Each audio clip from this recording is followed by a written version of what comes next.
being very stupid. I think we're also, most of us anyway, capable of sometimes being sober and reflective, especially when we're challenged to be. You know, when a friend comes with a problem and wants us really to help out, and we care about that friend, and so we think hard about what we might say to them. You know, that's when we ask the best of ourselves. So we can sometimes be thoughtful and good. We can be good people sometimes. And that fact about us is a very optimistic fact, because I think that even though very terrible things happen, and the wounds that humanity causes itself are frightful sometimes, nevertheless, the ordinary daily life of most human communities, proceeding as they do on the basis of trust and mutuality and a lot of affection and a lot of friendship, that's a very heartening fact about us. Now, what we have to do is keep faith with that side of us and hope that we survive this difficult period now when, as Theodore Adorno said, we've become so clever but not terribly wise, and so we're at a parlous juncture in human history. These great weapons of ours and our rivalries with one another and so on. But if we can survive that, then maybe the better parts of human nature will prevail. Anthony Grayling, thank you very much. Thank you.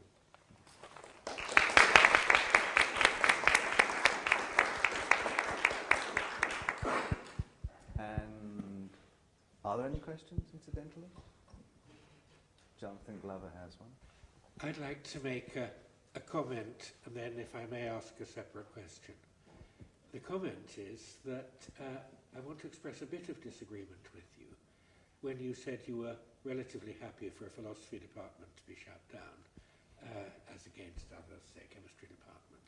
Now, I hope I'm not just showing self-serving self-interest in saying that I disagree with that. I think that there are very good reasons for thinking that children are natural philosophers.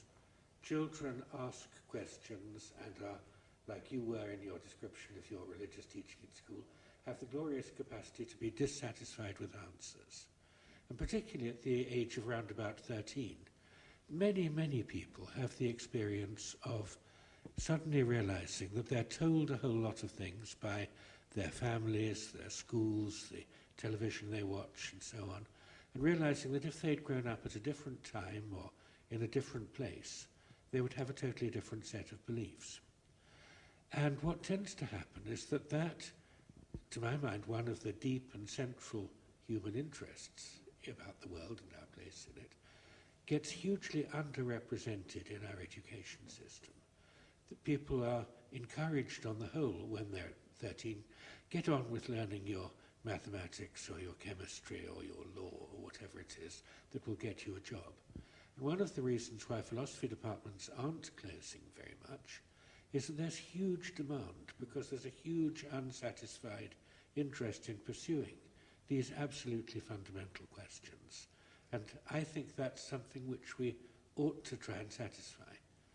If I may just ask a totally different question, you said very interesting things, I thought, about the difficulty of distinguishing in our picture of the world between what comes from the world and what comes from our cognitive constitution, the way our brains work. And I suppose the question I want to ask, because I find it really fascinating, is we know that some other species have brains that aren't good enough to understand physics, for instance. You know, we'd be astonished if a dog started to take an interest in relativity. We know it's out of the question.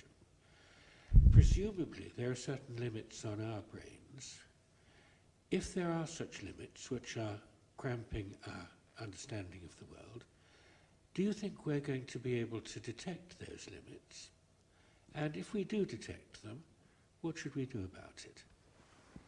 Well, first, if I could respond to your comment, I have to say that I agree with you absolutely that children are, as you say, natural philosophers. In fact, I've from time to time given talks at prep schools to 12 and 13-year-olds, and as you say, they're very, very... So I'm with you on that one. I did say that I would rather see a philosophy department go than a chemistry department go. It doesn't follow from that I want to see philosophy departments go for entirely self-serving reasons. I'm perfectly prepared to acknowledge those, but also for the reasons that you put too. It seems to me that one slight danger associated with having academic departments where subjects are neatly swept into them and slightly kept out of the way, is that philosophy, which should be everybody's possession, we should all, everybody, it should be like the reading of history, it ought to be the pertinence of any civilized existence, that people should read philosophy, and that philosophy should be written in a way that it can be read by the general public. That it does tend to get swept off into a corner of academia, and then relatively few people study it in any depth. It ought to be part, I think, of our general education as a whole. So, in fact, I extend your point really and say that philosophy should certainly be a part of education, even if philosophy departments in the competition with science departments may be a bit vulnerable. Well, we're very familiar with arguments like, for example, Colin McGinn's, that we're just not constituted to understand our own, how consciousness arises from the workings of the gelatinous grey matter in our heads and so on. And I find that kind of argument, rather a pessimistic one. And it seems to me that what one ought to do, however hard the subject, is to keep on trying to understand it and just try to ignore the limits, because even if you were bashing your head against a limit, there's still a great deal to be learned from the experience. I think it was Paul Valéry who had that wonderful remark, a difficulty is a light, une difficulté est une lumière, but une difficulté insurmontable est le soleil. An insurmountable difficulty is the sun, who will really illuminate your understanding. So that if we did come up against the limits of our capacities, it would still be worth trying to stretch them that little step further. However, it's a very, very intriguing question, what it would be to recognize that one had arrived at such a limit. That's a very, very interesting question. I think one which I don't have an answer to, but it is certainly hugely worth pursuing.